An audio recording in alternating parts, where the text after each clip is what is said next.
দিন দুপুরে বাড়ি থেকে তুলে নিয়ে গিয়ে পিটিয়ে পিটিয়ে হত্যা ৭১ বছরের শেখ শাহ আলমকে। ঘটনাটি হুগলি জেলার পরশুরা থানার হুগলি ডিস্ট্রিক্টের মতো জায়গায় একজন তৃণমূল সমর্থক হওয়ার কারণে ৭১ বছরের শেখ শাহ আলমকে দিন দুপুরে বাড়ি থেকে তুলে নিয়ে যাওয়া হয় এবং তুলে নিয়ে যাওয়ার সময় তার স্ত্রী যখন বাধা দেয়, বৃদ্ধ স্ত্রীকেও ছাড় পায়নি। বিজেপি আশ্রিত দুষ্কৃতীরা বলে তার পরিবারের দাবি, তারা বলছে দিন দুপুর বেলা এসে জোর করে তুলে নিয়ে গিয়ে পিটতে পিটতে নিয়ে যাওয়া হয় এবং পরে পিটে পিটে তাকে হত্যা করে বলে অভিযোগ পরিবারের পক্ষ থেকে। পশ্চিমবঙ্গে পরিবর্তন হয়েছে, পরিবর্তন না প্রত্যাবর্তন? কোন পরিবর্তন হলো পশ্চিমবঙ্গে? মানুষের বেঁচে থাকার অধিকার নেই? ৭১ বছরের এক বৃদ্ধ মানুষ, তাকে পিটিয়ে পিটিয়ে হত্যা করতে হলো। কি এমন অপরাধ হয়েছিল? আইন ছিল, প্রশাসন ছিল, বিচার ব্যবস্থা ছিল, সেখানেও তো তাদের তুলে দেয়া যেত, দিতে পারত, কিন্তু কেন এভাবেই হত্যা করা হলো একজন সাধারণ মানুষকে? এ নিয়ে চাঞ্চল্য ছড়িয়েছে গোটা এলাকা জুড়ে। ভাবতে অবাক লাগে, বৃদ্ধ মানুষকেও কেউ ছাড় দিচ্ছে না। কোন পশ্চিমবঙ্গ এটা? এটা কি পশ্চিমবঙ্গের কৃষ্টি কালচার সংস্কৃতি? আইন কিন্তু আইনের পথে চলে। যারা মনে করছেন এই অপরাধ করে ছাড়া পাবেন না, আইন আইনের পথে চলে, তাদের শাস্তি দেওয়ার জন্য আইন কিন্তু তৈরি আছে। একদিন না একদিনের বিচার কিন্তু আপনাদের নিতে হবে এবং শাস্তি ভোগ করতে হবে। পরিবারের ভয়ানক অভিযোগ, ইট, বাঁশ এবং বিভিন্ন ধারালো অস্ত্র, লাঠি দিয়ে তাকে পিটিয়ে পিটিয়ে হত্যা করা হয়। বাড়ির লোকজন যখন সেখানে গেছে বাধা দিতে, ন্যূনতম একটু বাধা তারা উপেক্ষা করলো না। কারো দাদু, কারোর বাবা সেই বয়সের মানুষকে পিটিয়ে হত্যা করলো বিজেপি আশ্রিত দুষ্কৃতীরা বলে উঠে আসছে তার পরিবারের পক্ষ থেকে।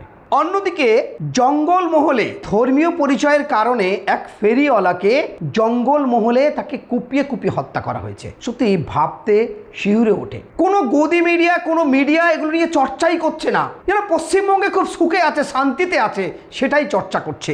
তাহলে এই নিরীহ মানুষগুলো এভাবে ধর্মীয় পরিচয় থাকার কারণে তাকে পিটিয়ে পিটিয়ে হত্যা করতে হবে? শেখ আকবর দীর্ঘদিন তিনি ভ্যান রিক্সা নিয়ে জঙ্গলমহলের বিভিন্ন জায়গায় সেখানে তিনি ফেরি করতেন, আর ফেরি বিভিন্ন বাসন, স্টিলের সরঞ্জাম এগুলো ফেরি করতেন, আর তার মুখে ছিল দাড়ি। অভিযোগ উঠছে তার পরিবারের পক্ষ থেকে, তার যুবক সন্তানও সেই একইভাবে ফেরি করছেন। তার যুবক সন্তান যখন অন্য জায়গায় ফেরি করতে গেছে, পুলিশ তাকে ফোন করে বলছে তোমার বাবা খুন হয়ে গেছে, তুমি হসপিটালে এসো। হসপিটালে গিয়ে দেখে বাবার মাথা ছিন্ন ভিন্ন অবস্থা হয়ে গেছে, রক্ত ঝরছে, আনটাটকা রক্ত। সেই যুবক সন্তানের দেখতে হচ্ছে, কারণ শেখ আকবরের মুখে দাড়ি ছিল। এই দাড়ি থাকার কারণে তাকে পিটিয়ে পিটিয়ে নয় কুপিয়ে কুপিয়ে হত্যা করেছে। ওই যে প্রথমে বাঁশ দিয়ে মেরেছিল, তারপরে তার যখন ঠেকাতে এসেছিল কেউ আসেনি, তখন সেই দুষ্কৃতীরা শুধু মুসলমান হওয়ার আর ধর্মীয় পরিচয় দাড়ি থাকার কারণে তাকে পিটিয়ে পিটিয়ে হত্যা করলো। কে প্রতিবাদ করবে এই সময় দাঁড়িয়ে? বিজেপি সরকার ক্ষমতায় আসার পর একের পর এক সংখ্যালঘু মুসলমানদের উপরে অত্যাচার নেমে এসেছে। কিন্তু এক সময় আমরা দেখেছিলাম এই বিজেপির বিরুদ্ধে যখন বেশ কিছু মুসলিম সংগঠন, মুসলিম ব্যক্তিত্ব, নাম ধরে যদি বলা যায় ইমতিয়াজ আহমেদ মোল্লা থেকে শুরু করে আনিসুর রহমান, তাইদুল ইসলাম, হাকিকুল ইসলাম, এরা যখন এই সমস্ত কথা বলতে যে দিনের এমন একটা পরিস্থিতি তৈরি করছে তৃণমূল পুরো দলটাই, এবং নওশাদও বারবার বলতেন, নওশাদ সিদ্দিকী, তখন কিন্তু এই মুসলমানরা বলতো এরা বিজেপির দালাল। এই মুসলমানরা এই বিজেপিকেই ভোট দিয়ে, বিজেপিকে না ভোট দিয়ে তারা কিন্তু ঢেলে তৃণমূলকেই ভোট দিয়েছিল। সত্যি কথা, বাস্তব, তারা তৃণমূলকে ঢেলেই ভোট দিয়েছিল। কে চোর, কে ডাকাত, কে গুন্ডা, এটা কিন্তু ওই মুসলমানরা দেখেনি। মুসলমানরা এক কাট্টা ভাবে একদম তৃণমূলকে ভোট দিয়েছিল।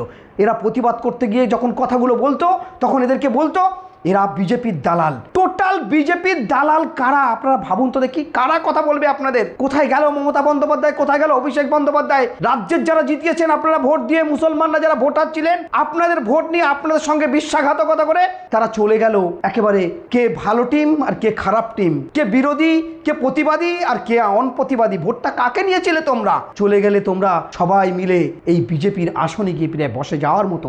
পশ্চিমবঙ্গে রাজ্যের রাজনীতিতে এই হাল হলো। কথা তোমরা বলবে না এই সমস্ত নিরীহ মানুষ মার খাচ্ছে? তোমরা এইটা প্রতিবাদী টিম, ভাবতে হবে এবারে। অপরদিকে দিল্লির কেসও একই হলো। দিল্লির ক্ষেত্রে চলে গেল, তারা এখন মন্ত্রিত্ব পাবে।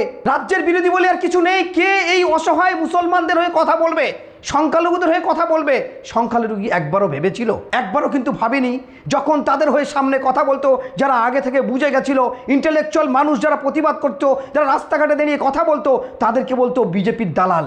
আর মমতা বন্দ্যোপাধ্যায়ের বিরুদ্ধে যদি কথা বলতো তাহলে আলেম ওলামা থেকে শুরু করে আজকে যারা জেলে গেছে তারা রে রে করে উঠতো, একেবারে যেন মুসলমানদের বড় মসিয়া হয়েছিল মমতা বন্দ্যোপাধ্যায়। টোটাল টিমটা চোরের মতো হয়ে গেছে, একটা বুথ কমিটির মেম্বার পর্যন্ত এলাকায় খুঁজে পাওয়া যাচ্ছে না। কেন, কি এমন করেছিলে মুসলমানদের ভোট নিয়ে? আর ওদিকে বলছে সনাতনী সরকার হয়েছে, তার ভালোই কথা বলছে। তাহলে এর আগে এই মুসলমানরা শাসন ছিল, কারণ এই মুসলমান নেপো ঝেপো এরা কিন্তু নিজেদের সীমাহীন অত্যাচার করেছিল মানুষের কম বেশি। বিশেষ করে এই রাজ্যে মুসলমানরাও একাধিক জায়গায় বারবার অত্যাচারিত হয়েছে, কখনো বামফ্রন্টের কাছে, কখনো কংগ্রেসের কাছে, আবার তৃণমূলের কাছে। তারপরেও এরা আঁকড়ে ধরেছিল কোনো একটা আশায়। কিন্তু আজকে দিনে দাঁড়িয়ে কি হলো, পশ্চিমবঙ্গে কারা কথা বলবে? সব তো চলে গেছে বিজেপির কাছে। নূতন দল তৈরি করে আবার এনডিএর সঙ্গে অর্থাৎ বিজেপির সমর্থনে তারা কথা করবে, যারা লোকসভায় আছে 20 জন এমপি। এদিকে পশ্চিমবঙ্গে যাদের মুসলমানরা যারা এই বিধানসভায় ভোট দিয়েছিল তারাও চলে গেছে। কোথায় গেছে? না, বিজেপির আসনেই বসতে চলেছে তারা। আর বিজেপি যারা করেছিলেন না, বিজেপিকে যারা এনেছেন, তারাও তো একবার ভেবে দেখুন তো দেখি কি হচ্ছে রাজ্যটা। বিরোধী কোথায় গেল? যাদেরকে আপনারা চোর বলতেন, ডাকাত বলতেন, যাদেরকে রেপিস্ট বলতেন, খুনি বলতেন, তারাও তো আপনাদের দলে সব সামিল হয়ে গেল। রইলটা কি? সেই সাধারণ ভোটারদের শুধু ভোট দেওয়া, মানুষের কাছে মার খাওয়া। আজও যারা খুন করছে, খুন হচ্ছে, সবই কিন্তু ভোটার, অন্য কেউ নয়। ফেরিওয়ালা ভোটার, এই তৃণমূল সমর্থক ইনিও ভোটার, আপনারা যারা মারছেন তারাও ভোটার। তাহলে কবে চেতনা ফিরবে আপনাদের? ফেরার দরকার আছে, চিন্তা করুন। আইন কিন্তু আইনের পথে হাঁটে।